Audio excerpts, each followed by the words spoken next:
warahmatullahi wabarakatuh. Perkenalkan, nama saya Sadia Tulumba. Halo semuanya, gimana nih kabarnya hari ini? Semoga kita semua tetap dalam lindungan Allah Subhanahu wa Ta'ala ya. Ada yang tahu tidak hari ini kita akan belajar tentang apa? Ya benar sekali, hari ini kita akan belajar tentang pengetahuan peta. Simak videonya sampai akhir ya. Yang pertama yaitu tentang pengertian peta. Peta adalah gambaran permukaan bumi yang diperkecil kemudian dituangkan pada media lain berupa media dua dimensi. Jadi peta itu hanya berupa permukaan bumi kemudian digambar pada bidang datar. Yang namanya bidang datar berarti dia hanya mempunyai panjang dan juga lebar. Nah, gimana adik-adik sudah paham kan apa itu peta? Nah, yang kedua yaitu komponen peta. Komponen peta berarti unsur-unsur yang harus ada pada peta. Jadi dalam peta itu ada 7 unsur yang harus ada pada peta tersebut. Yang pertama yaitu judul peta. Judul peta itu biasanya ditulis di bagian atas tengah peta, kemudian yaitu dicetak tebal, ya seperti pada gambar di samping itu. Kedua yaitu skala. Skala itu biasanya ditulis di bagian bawah judul atau di bawah pojok kanan, seperti pada gambar di samping. Skala itu ada 2, yaitu skala angka dan skala garis. Jadi skala itu adalah perbandingan antara jarak yang ada pada bumi dengan jarak yang ada pada peta. Yang ketiga yaitu tanda orientasi peta. Tanda orientasi peta ini bisa juga disebut dengan arah mata angin. Jadi gambarnya itu ditandai dengan arah mata angin gitu ya. Nah, tanda orientasi peta ini digunakan untuk menunjukkan arah barat, timur, utara, dan selatan. Yang selanjutnya, yang keempat, yaitu insert peta. Insert peta yaitu gambaran peta kecil yang digunakan untuk memperjelas peta yang besar itu. Ya, bisa dilihat di gambar. Nah, itu adalah insert peta. Yang selanjutnya, yang kelima, yaitu garis astronomi. Garis astronomi ini berupa garis bujur dan garis lintang. Jadi, dengan garis astronomi ini kita bisa mengetahui tempat itu berada pada berapa derajat garis lintang dan berapa derajat garis bujur.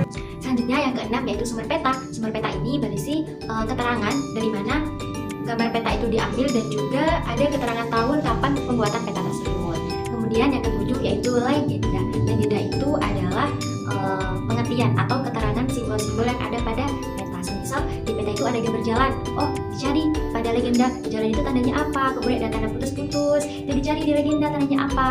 Jadi kalau misalnya kita tidak paham yang ada pada peta itu bisa dilihat langsung di legendanya. Gimana, sudah paham belum tentang komponen-komponen yang ada pada peta? Selanjutnya yaitu jenis-jenis peta. Jenis-jenis peta berdasarkan isinya itu dibagi menjadi 2. Yang pertama peta khusus dan yang kedua peta umum.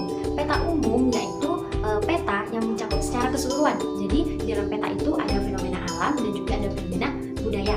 Fenomena alam itu berarti seperti sungai, rawa, danau, dan sebagainya. Sedangkan fenomena budaya itu seperti jalan raya, jalan kereta api, pemukiman, dan lain sebagainya.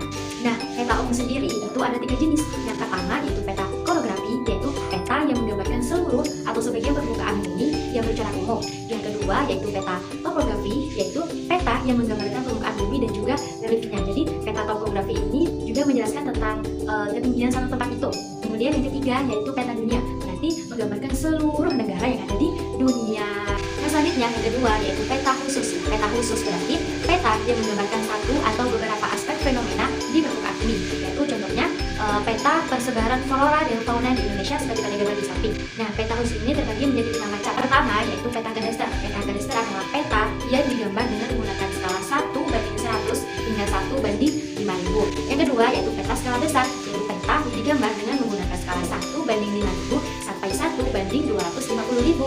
Yang ketiga yaitu peta skala besar, yaitu peta yang digambar dengan menggunakan skala 1:250.000 hingga 1:500.000. Yang keempat yaitu peta skala kecil, yaitu peta yang digambar dengan menggunakan skala 1:500.000 hingga 1:1 juta. Kelima yaitu peta geografis, yaitu peta yang digambar dengan menggunakan skala lebih dari 1:1 juta. Sudah paham kan apa saja sih jenis-jenis peta itu? Selanjutnya yaitu fungsi atau letak peta. Yang pertama yaitu menunjukkan posisi atau letak suatu wilayah pada permukaan bumi. Jadi dengan peta kita bisa tahu di mana sih letak Indonesia itu, di mana sih letak Singapura itu. Kedua yaitu fungsi peta adalah menggambarkan bentuk dan persebaran berbagai gejala di permukaan bumi. Yang ketiga yaitu peta berfungsi untuk menggambarkan kondisi fisik dan juga kondisi sosial pada suatu wilayah. Nah, teman-teman sudah paham kan apa sih pengertian peta, komponen yang ada pada peta, jenis-jenis peta, dan juga